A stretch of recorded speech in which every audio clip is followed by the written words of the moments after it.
We're now in conversation with the management of Mahindra and Mahindra post reporting their numbers essentially for the month of September, and it's going to be a bumper month to say the least. Apart from the numbers, we'll also get to know what's the current demand environment like on the ground and what the management is seeing as well. But to do a lot more of this conversation, I'm now being joined by Mr. Nalinikant Golagunta. He's the CEO of the automotive division at Mahindra and Mahindra and looks at the passenger vehicle side of the business. Mr. Golagunta, very good afternoon to you. Thanks so much for joining in. Let me first ask you on the numbers as a whole. They've seen a 10% growth in this particular month, over 56,000 vehicles sold. So many congratulations for that. But it was a different kind of a month than what we've seen in FY26 because largely first 21 days sales were largely absent because of Sharad as well as the GST cuts that have started from September 22nd. What have you actually seen on the ground since last Monday? If you can give us some perspective of what is happening on the ground for Mahindra and Mahindra.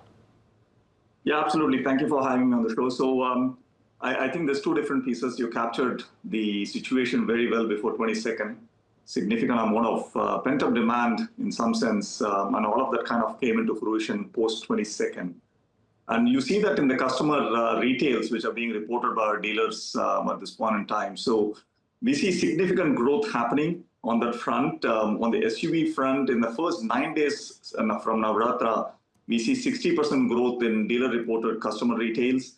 And on the commercial vehicle side, we see 70% plus in terms of growth of customer retails as well. Now, of course, some of it is pent-up demand from the earlier days in the month, but definitely there's a significant momentum which has come with the GST 2.0 reforms and the demand it has triggered.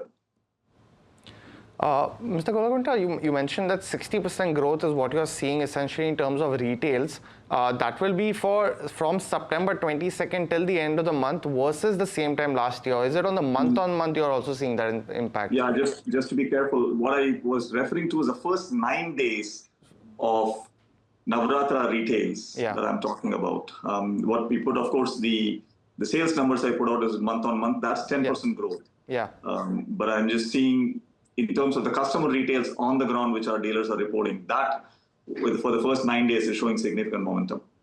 What's also been the momentum in terms of inquiries also, and that essentially translating into bookings as well, because you might have seen a lot of inquiries even during the Shraddh period as well. So essentially, is there any kind of percentage number over a 40% growth, something like that you're seeing currently on the ground in terms of inquiries before as well as during Navratri at this particular point of time? Because from what we're gathering from the dealers as well, there are a lot of consumers actually came in to check the prices of certain models they wanted to capture before 21st and then post what's happened as well.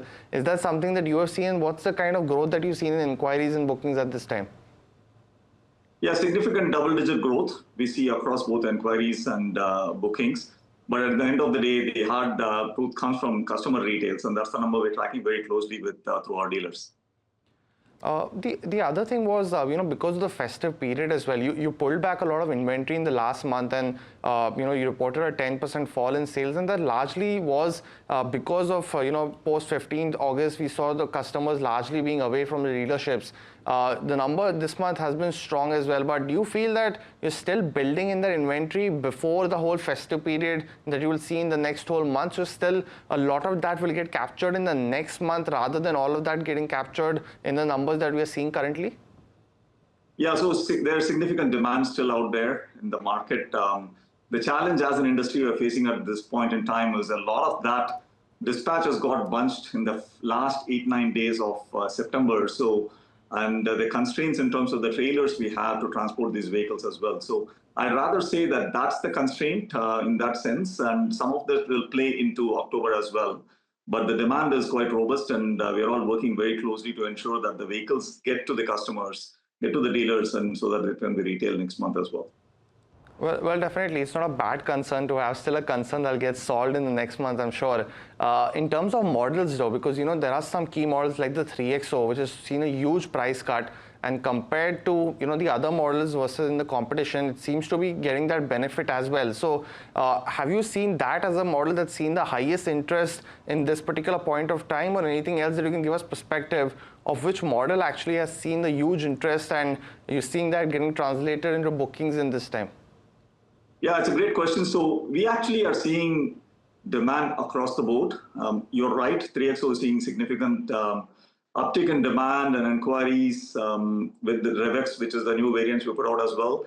But we are seeing similar kind of interest in our Scorpio N. It's very strong traction in the market on that front. So the affordability curve is being improved across the board. And for some of these models, like in Scorpio N, you have price cuts in the excess of 1.2, 1.3 lakhs. So we see that showing interest out there as well. So very strong data from Scorpio N, very strong numbers from 700 coming in as well. So it's not just on the low end of the spectrum. We are seeing it across the board.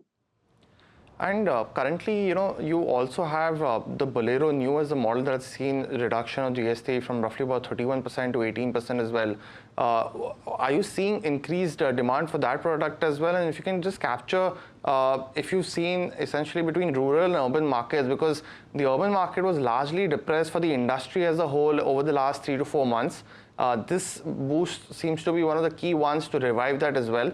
Have you seen that translate into higher rural growth as well? Because that seemed to be doing well for you as well as for the industry over the past 3 to 4 months. Yeah, so rural has been a good story for the last 4-5 months, and that continues with the GST cuts as well. So Bolero, to your question, both the Bolero Classic as well as the Bolero Neo, both of them have seen a significant jump in growth. And we continue to see interest going into October as well. So we are quite optimistic on the Bolero numbers going into October. Just one final question from my side.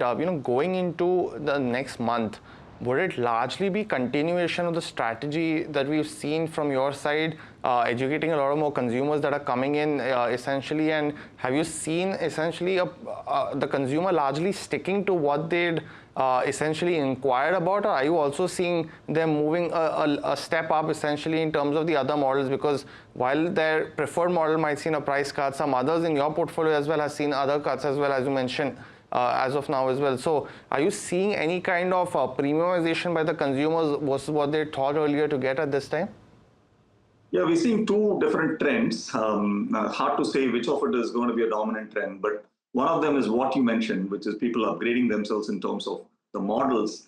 The other interesting trend is people going up in terms of the variants itself, right? So you're looking for a mid variant, but now with the budget you have, you can potentially go by a higher end variant as well. So within the model, we're seeing that trend play out as well. So it's both of these, and we'll see how it plays out going into the Festive.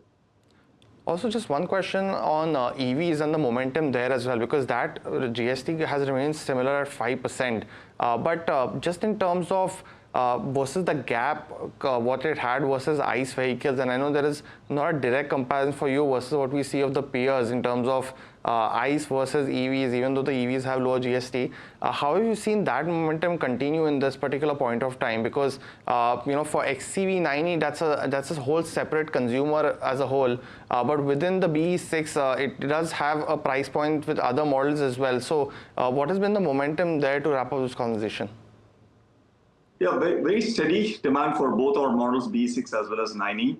One of the things you got to note is we have now launched all the different packs that we had initially announced. So we started with pack 3 availability, then pack 2. Now we have pack 1 available as well. So in that sense, we're now covering the entire price spectrum, and we continue to see good amount of traction for both these models across all the different packs.